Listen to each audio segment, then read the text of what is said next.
Dalam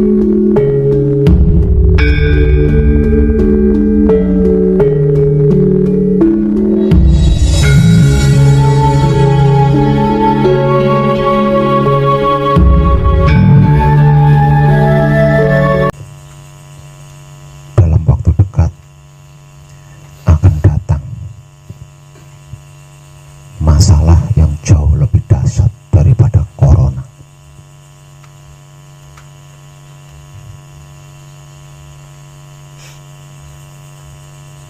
Itu sebagai bentuk protes alam kepada penghuninya, karena masih ada yang berusaha menghalangi kebaikan itu terjadi. Jadi masih ada orang-orang tertentu yang berusaha menghalangi kebaikan itu terjadi saat ini.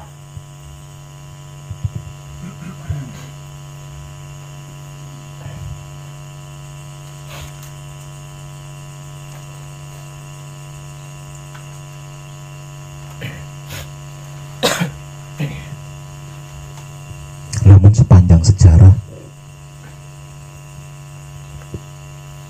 walaupun pada endingnya sulit, namun pada akhirnya kebenaran, kebaikan selalu menang.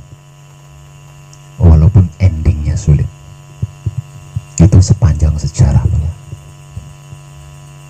Belum ada sejarahnya kebenaran atau kebaikan itu kalah. Jadi jangan pernah berhenti melakukan kebaikan-kebaikan bagi seluruh semesta alam seisinya.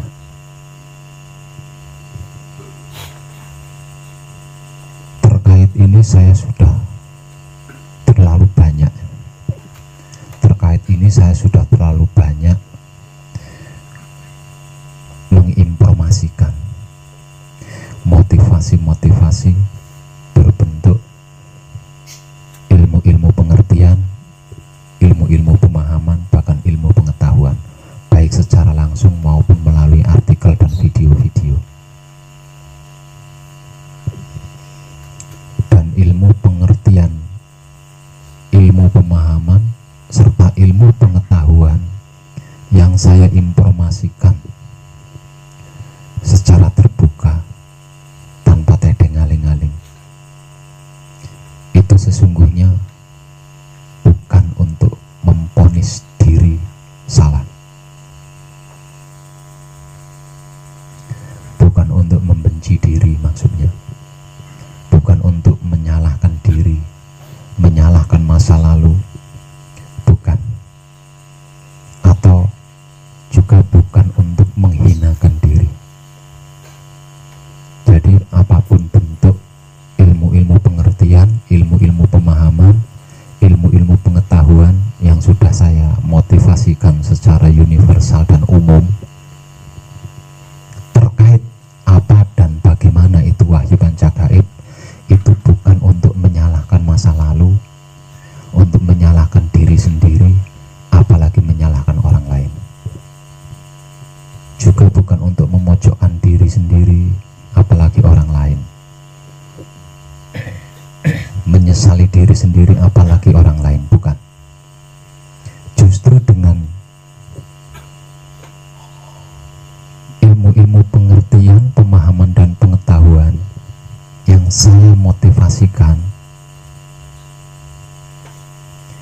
itu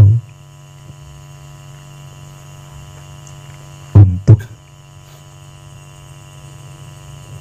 mencerahkan diri,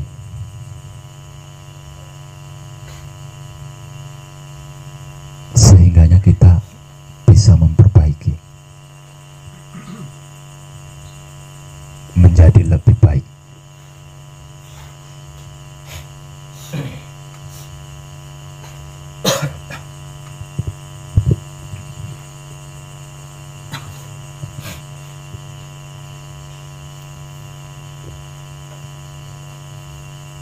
Jadi sekali lagi saya beri motivasi, bagaimanapun dan apapun masa lalu kita,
kebersihan pikiran kita, kebersihan hati kita, kebersihan syahwat kita akan terjaga. Dengan kebaikan-kebaikan yang banyak kita lakukan, yang sering kita lakukan, kebersihan pikiran, hati, dan syahwat kita akan terjaga tanpa kita niati menjaga. Hanya itu yang akan lolos dari pengtiadaan wabah.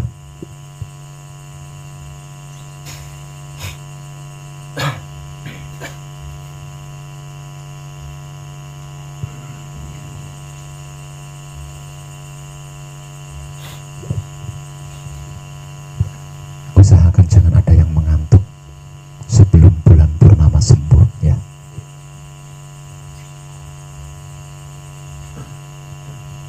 Kita dukung dia agar dia pulih sebagaimana mestinya sebagai bulan purnama.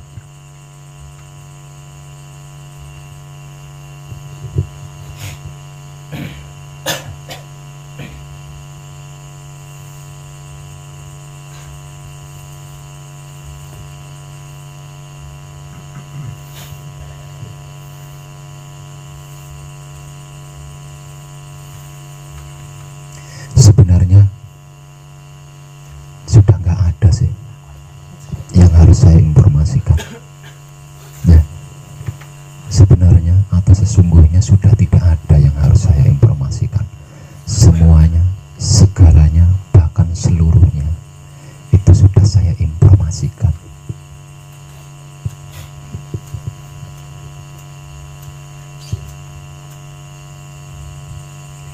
Namun kesimpulannya adalah pendirian masing-masing yang bisa memutuskan mau atau tidak. Kalau mau, saat ini waktunya. Kalau tidak mau, saat ini saatnya.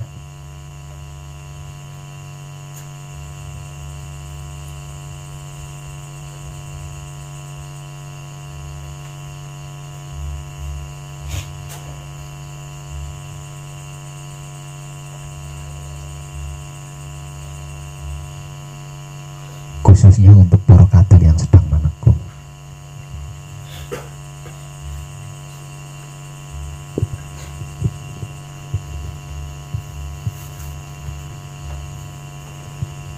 Ini adalah kedaulatan hidup. Zaman ini adalah zaman kedaulatan hidup. Panjenengan tahu apa itu kedaulatan?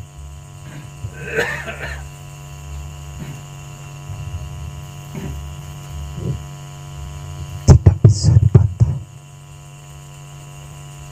karena ini zaman miliknya.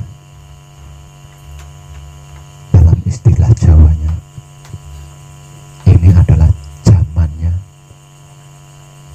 urip nagih janji. Jadi untuk panjenengan yang sedang menekung, karena panjenengan sedang mengabdi kepada hidup, berusahalah semaksimal mungkin saobah polahe, saomong-omonge, sing diomongke ponco gaib, sing diobahake ponco gaib.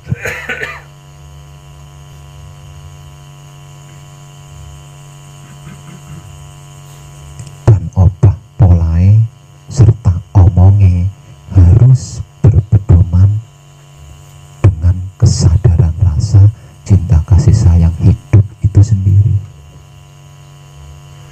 Hanya itu yang bisa kita lakukan. Sedangkan untuk yang sedang tidak menekung juga sama, tetap mengabdi kepada hidup, hanya berbeda kadarnya. Kadarnya lebih tinggi dibanding yang masih menekung. Sebab itu kesadaran rasa cinta kasih sayang hidup dipraktekkan, bukan lagi dikaji. Jadi harus lebih saobah polai, saomong-omongnya wis ponco gaib. Harus lebih, harus punya lebih di situ. Nah, kalau sama dengan yang masih menekung,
jahat, mana yang baik, tidak peduli.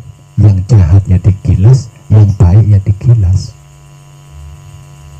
Ya berarti alam nggak adil, nggak bisa dibilang gitu.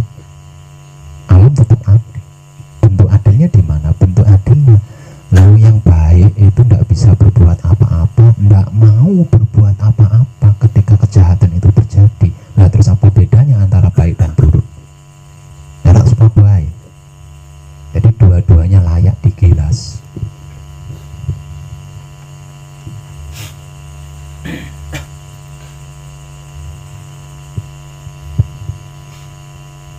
Jadi yang tercerahkan itu adalah orang-orang yang mau melakukan sesuatu ketika keburukan itu terjadi. Dan apa yang dilakukannya itu harus bersifat universal, tidak pribadi. Dalam artian untuk kepentingan banyak makhluk, bukan kepentingan satu makhluk. Melakukan kebaikan hanya untuk kepentingan satu makhluk saja tetap akan digilas.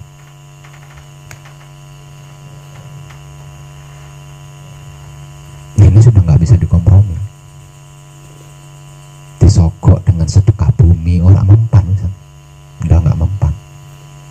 Disogok dengan sedekah laut sudah nggak mempan.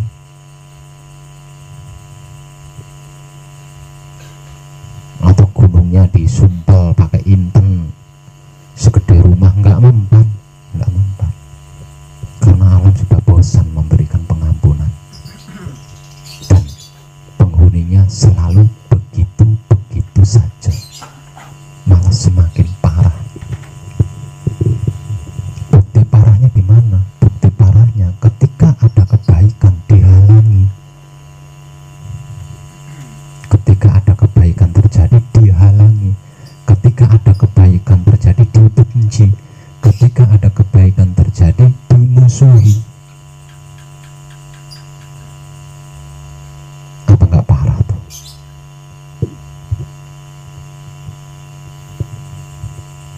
Padahal secara jujur dia sendiri butuh kebaikan, tapi tidak bisa melakukan kebaikan apa-apa. Ketika ada kebaikan terjadi dan dilakukan oleh makhluk lain, memusuhi, menghalangi.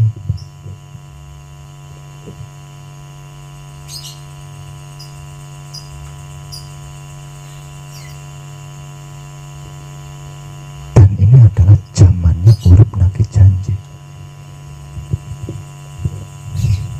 Dunianya kedaulatan hidup, kedaulatan romo. Kita saksikan aja bersama.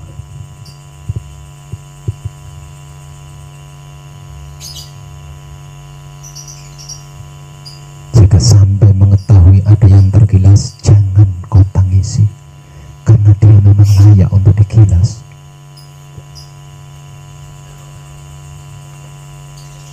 Kalau sampai panjenengan menyaksikan ada yang tergilas, jangan ditangisi, karena dia memang layak untuk digilas.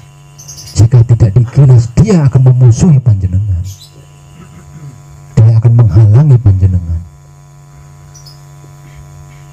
Jadi biarkan saja, biarkan saja. Karena saat ini kita sudah tidak bisa berbuat apa-apa, karena waktunya sudah tiba. Kalau waktunya belum tiba, kita masih bisa memberikan pertolongan-pertolongan, walaupun itu hanya berupa peringatan. Tapi sekarang sudah tidak bisa. Sebab karena itu saya selalu memberikan motivasi terkait wahyu pancagaib. Tidak usah banyak bicara, karena orang awam yang dipilih oleh Romo tidak butuh penjelasan apapun tentang wahyu pancagaib dari kita. Sedangkan orang awam yang belum dipilih oleh Romo diberi penjelasan model apapun tidak akan percaya. Karena ini sudah bukan zamannya syiar, bukan. Sudah bukan zamannya syiar, sudah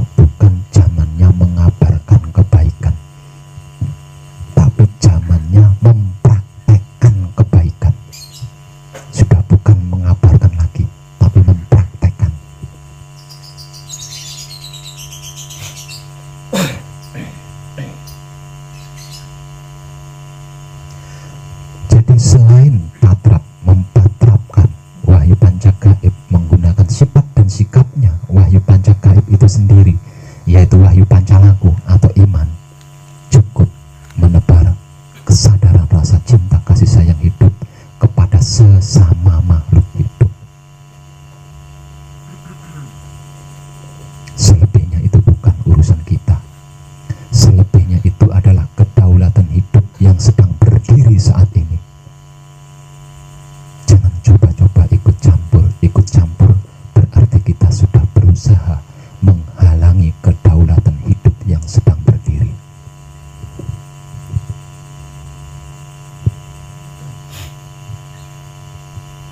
Sedih memang, sangat sedih, karena kemungkinan besar kita akan menyaksikan orang-orang yang kita cintai akan tergilas.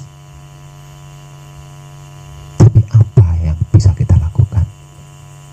Bukankah peringatan-peringatan mulai dari isi kitab sampai ke real nyatanya di dunia sudah banyak tersebar di mana-mana?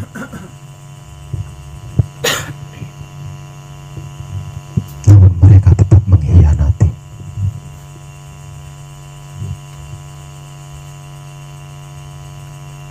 Lah, kita yang sudah sama-sama mengerti, kita yang sudah sama-sama memahami, kita yang sudah sama-sama mengetahui, dan kita yang sedang sama-sama mempraktekkan kesadaran rasa cinta kasih sayang hidup. Jangan kembali kepada masa lalu, jangan masuk ke dalam kotak lagi.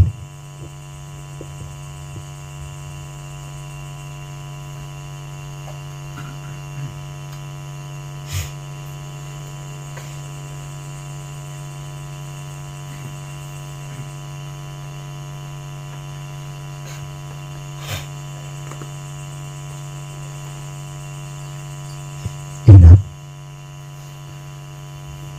dalam istilah awamnya Tuhan, ingat, Tuhan itu maha segalanya. Artinya, karena istilahnya menggunakan segalanya, berarti di dalamnya ada juga maha jahat, maha kejam. Jangan lupa itu. Kalau panjenengan pernah menyaksikan kejahatan di dunia ini, itu tidak ada apa-apanya dibanding kejahatan Tuhan, kekejaman Tuhan. Jika dia berbuat atau melakukan kejahatan atau kekejaman,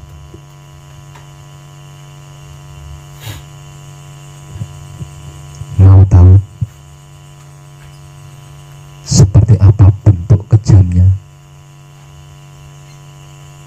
seperti apa bentuk teganya?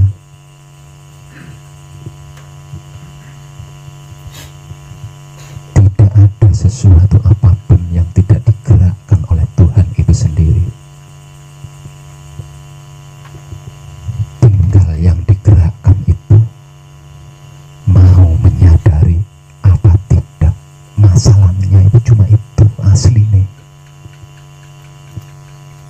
Nah, siapapun yang tidak mau menyadari, inilah yang disebut dosa. Jadi dosa itu bukan perbuatan, dosa itu adalah pengingkaran. Satu misal, saya mencuri ayam, siapa yang menggerakkan saya mencuri ayam? Itu siapa?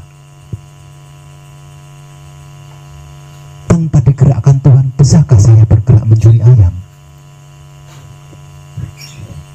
Perkaranya itu bukan perkara perbuatan, perkaranya itu perkara kesadaran yang berkhianat.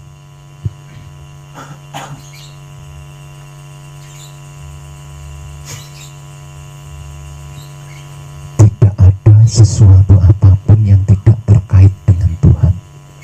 Ini saya gunakan bahasa awam, sebab karena itu memakai istilah Tuhan. Tidak ada sesuatu apapun yang tidak digerakkan oleh Tuhan. Tidak ada sesuatu apapun yang tidak terkait dengan Tuhan. Tidak ada ada sesuatu apapun yang tidak dikehendaki oleh Tuhan. Selembar daun yang jatuh saja, itu loh atas kehendak Tuhan.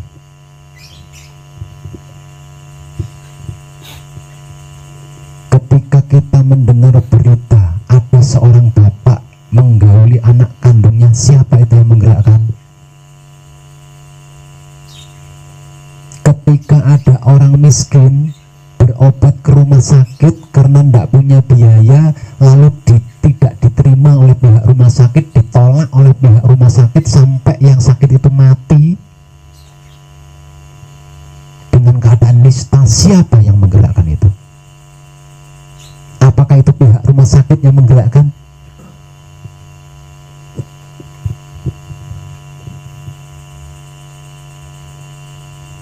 Tuhan itu sendiri yang menggerakkan. Apakah tidak kejam itu namanya?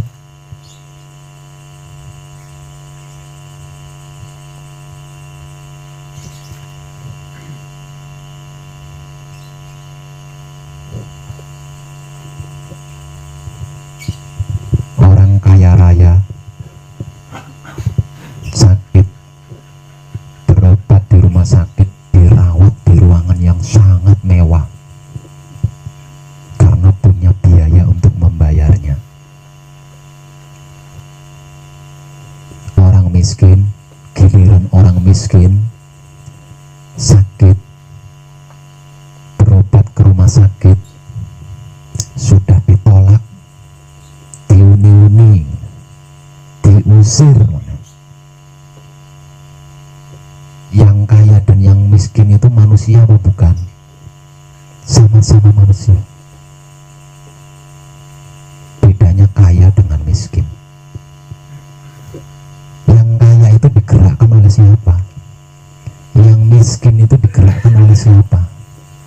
Apakah itu tidak cukup kejam untuk ukuran manusia?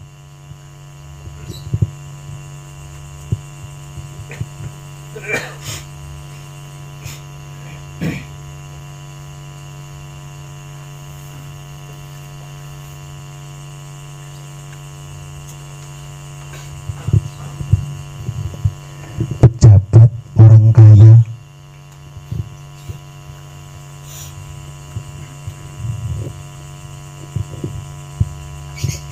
bercinta di dalam hotel mewah, tidak ada sanksi apapun. Giliran orang miskin bercinta di bawah pohon pisang, diarak keliling desa. Siapa itu yang menggerakkan?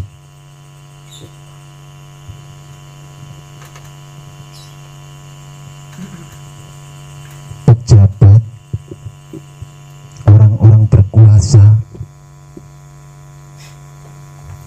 mencuri uangnya rakyat, miliaran jumlahnya, makin kaya dia. Misalkan diketahui oleh orang kecil, disidangkan atau dipenjara, cuma hitungan hari keluar lagi. Tapi orang miskin yang nyuri ayam, penjenengan ingin tahu seperti apa nasibnya? Kalau bukan di penjara sekian tahun, dikeroyok masa. Siapa yang menggerakkan itu?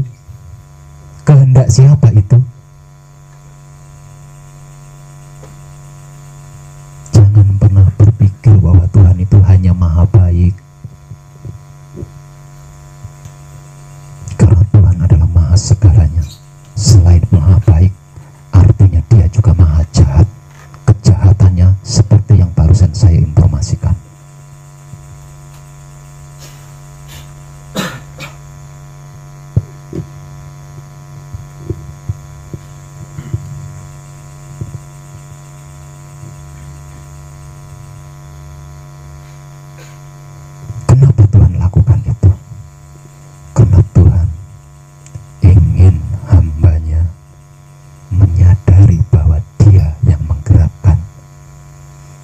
dengan menyadari bahwasanya Dia yang menggerakkan, kita akan mengerti, kita akan memahami, kita akan mengetahui mana yang menguntungkan, mana yang merugikan.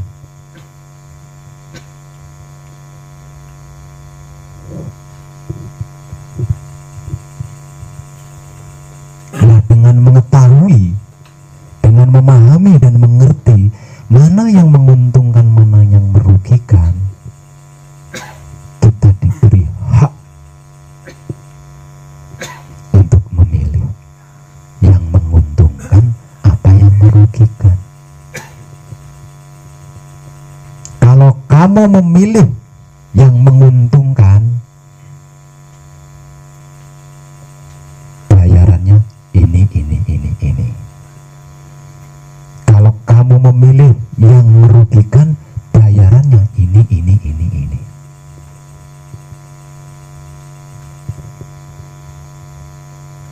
Itu yang dimau oleh Tuhan.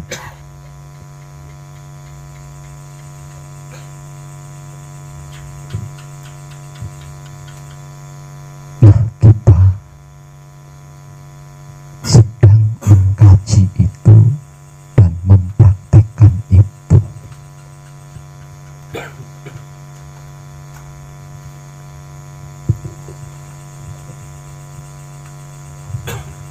Yang lambat laun kita akan mengerti, memahami dan mengetahui mana yang menguntungkan, mana yang merugikan. Kalau kita sudah mengetahui mana yang menguntungkan, mana yang merugikan, monggo kersa panjenengan.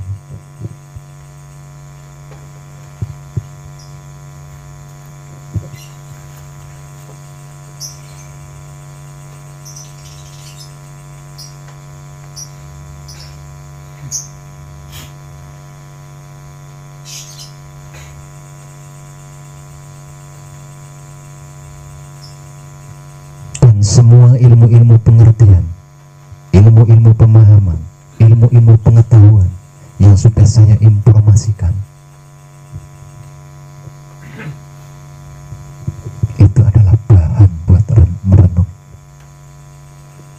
Bahan buat merenung. Kalau kita memilih yang menguntungkan, kita akan mengalami bla bla bla bla bla. Kalau kita memilih yang merugikan, kita akan mengalami bla bla bla bla. Bahan merenung untuk hal tersebut.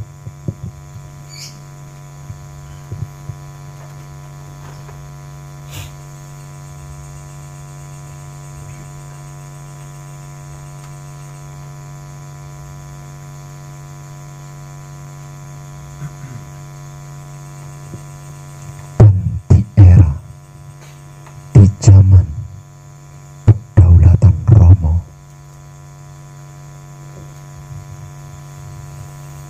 hanya orang-orang yang memilih beruntung yang akan tetap tinggal, sedangkan orang-orang yang memilih merugi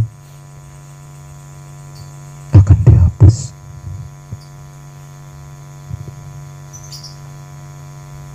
Benarkah seperti itu? Kita saksikan saja apa yang akan terjadi. Tidak usah banyak cerita. Kita saksikan saja apa yang akan terjadi. Apakah yang akan terjadi dan berdikari adalah keburukan? Atau sebaliknya, yang akan terjadi dan berdikari adalah kebaikan? Kita saksikan saja bersama. Tidak usah mendikte Tuhan, karena Tuhan sedang praktek, Tuhan sedang melakukan. Jadi kita saksikan aja, kita tonton aja apa yang akan terjadi, apa yang nantinya terjadi.